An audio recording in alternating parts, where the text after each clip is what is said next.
हमने पढ़ना है।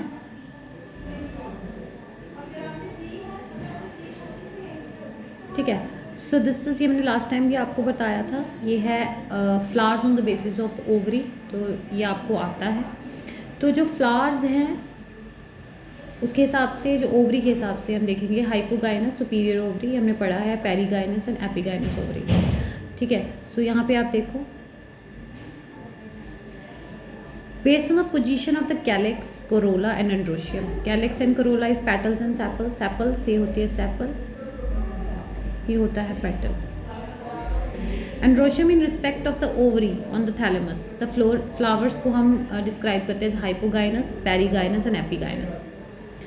Hypogynous flowers वो होते हैं जिनमें गाइनोशियम यानी ओवरी जो है वो हाईएस्ट पोजीशन ऑक्यूपाई करती है। मतलब आपका जो ओवरी है वो सबसे ऊपर होगा और बाकी सारे पेटल, सेपल, ये थैलेमस है,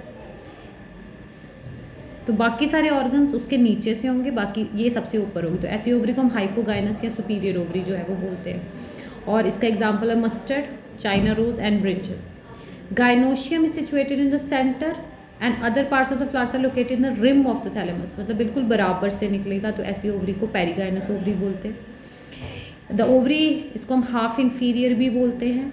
ठीक है, जैसे ये वाली है, अगर आप ध्यान से देखेंगे तो ये आपका ओवरी है, बाकी सारे पार्ट्स इसके बराबर से निकलेंगे, बिल्कुल बराबर से। ये इंफीरियर ओवरी है। इंफीरियर ओवरी में जो ओवरी है वो बिल्कुल अंदर होगी और ये ऊपर हो जाएगा, तो ऐसी ओवरी हो गई आपकी inferior ovary.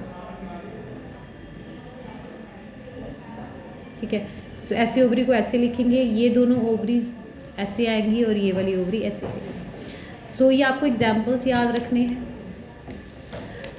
Perigynous ovary is here half inferior, plum, rose, peaches, examples are very very important. Epigynous ovary is inferior ovary. ठीक है, थैलेमस ग्रोज अपवर्ड, बाकी सारी चीज़ें नीचे की तरफ होंगी। तो ये आपका एग्जाम्पल, ये आपको 2019 में भी क्वेश्चन आया था कि रे फ्लोरेट, आपका जो सूरजमुखी होता है वो कुछ इस तरह से होता है, बाहर ऐसे येलो कलर के होते हैं, इन्हें हम रे फ्लोरेट्स बोलते हैं। तो ये जो रे फ्लोरेट्स हैं इनके पास कौन सी ओवरी होती है? एपिगाइनस ओवरी होती है। पार्ट्स ऑफ द फ्लावर्स, जो आपका फ्लावर है उस फ्लावर के पास 4 वॉल्स हैं, फ्लोरल वॉल्स हैं, ये भी मैंने आपको पढ़ाया। कैलिक्स, कोरोला, कैलिक्स को हम के लिखते हैं, this is C, this is androecium which is your stamen, ये बना होता है एंथर से प्लस फिलामेंट से। ठीक है, this is gynoecium which is SOS, stigma, style and ovary. इसके 4 वॉल्स हैं। 4 में से ये जो 2 वॉल्स हैं ये एसेंशियल वॉल्स होते हैं, इनका होना बहुत ज़रूरी है बिकॉज ये रिप्रोडक्टिव साइकिल को कंटिन्यू करते हैं, और ये जो वॉल्स हैं ये नॉन एसेंशियल है। ठीक है, जो सबसे नीचे वाला वॉल होता है, हमको हमेशा, मैंने पिछली क्लास में भी आपको बताया, आपको ऐसे ऐसे आपका स्वैग है, वैसे फ्लावर का स्पैग होता है। ठीक है, स्पैग में सबसे बाहर का जो सबसे आउटर मोस्ट वॉल है दैट वुड बी सेपल, जिसको आप कैलिक्स बोलते हो। सेपल्स जनरली ग्रीन होती हैं, पत्ते की तरह होती है, और फ्लावर को प्रोटेक्ट करने में काम करती हैं। ठीक है, जब फ्लावर आपका बड स्टेज पे, मतलब ये फ्लावर है अभी अंदर है, तो इसको सेपल कवर करके रखती है। जो आपकी फूल की कली होती है वो कुछ इस तरह से होती है। जो फूल, जो कली है, ये जो है ये बड है जो इसको प्रोटेक्ट कर रही है, ये बड है, इसको पूरा बड बोलते हैं, ये सेपल है।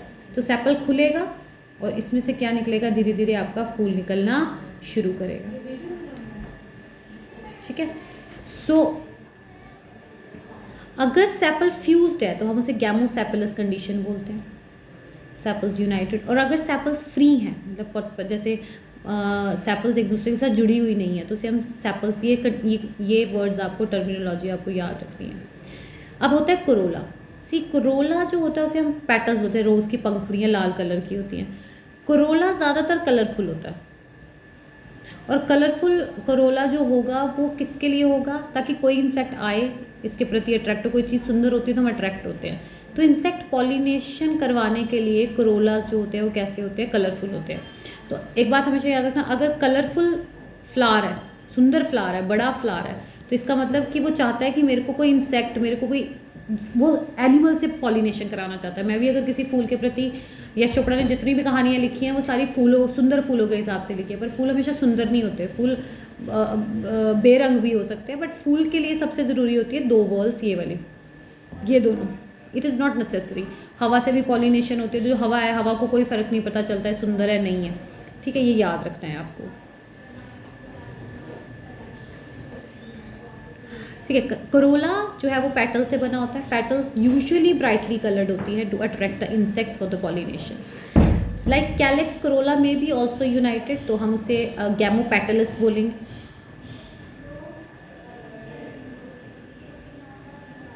ठीक है। और अगर वो फ्री है तो हम उसे गैमोसेपलस बोलेंगे,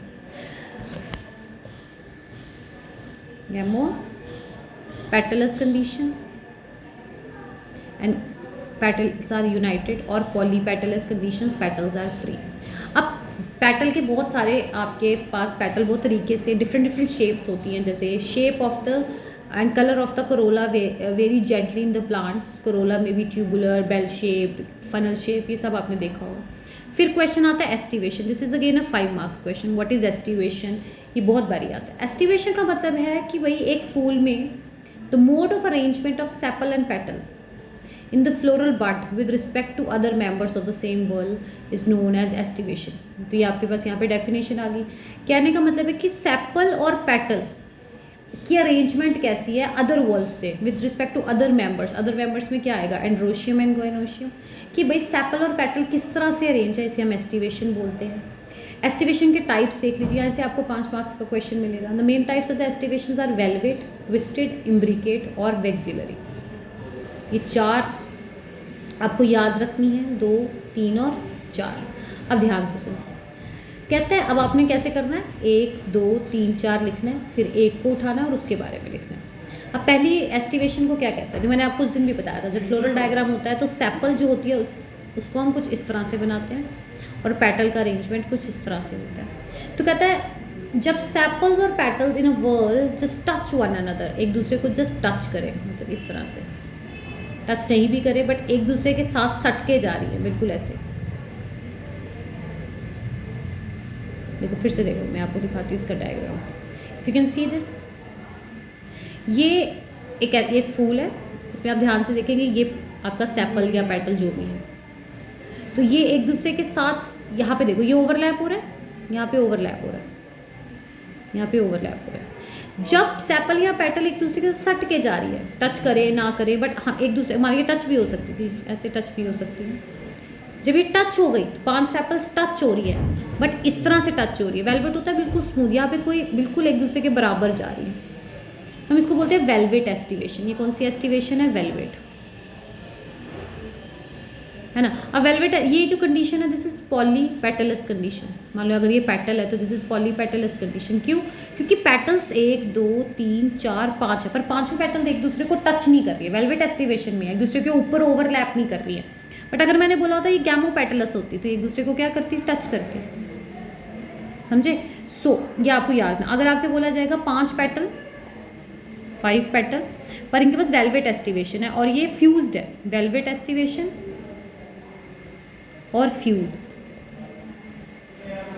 तो आपके पास आंसर होना चाहिए कि भाई फ्यूज, आप इसको कैसे रिप्रेजेंट करेंगे, ये आप ऐसे फ्यूज कर देंगे और वेलवेट एस्टिवेशन आप डायग्राम में इस तरह से दिखाएंगे, आप इसको फ्यूज वाले को जोड़ देंगे।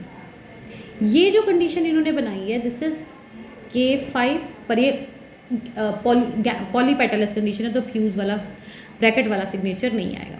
दूसरे टाइप की एस्टिवेशन अगर आप देख रहे हैं तो दूसरे टाइप की एस्टिवेशन है आपके पास twisted aestivation. This is twisted, एक दूसरे के ऊपर ओवरलैप कर रहा है, कैन यू सी, एक दूसरे के ऊपर क्या कर रहा है, ओवरलैप कर रहा है। This is twisted aestivation.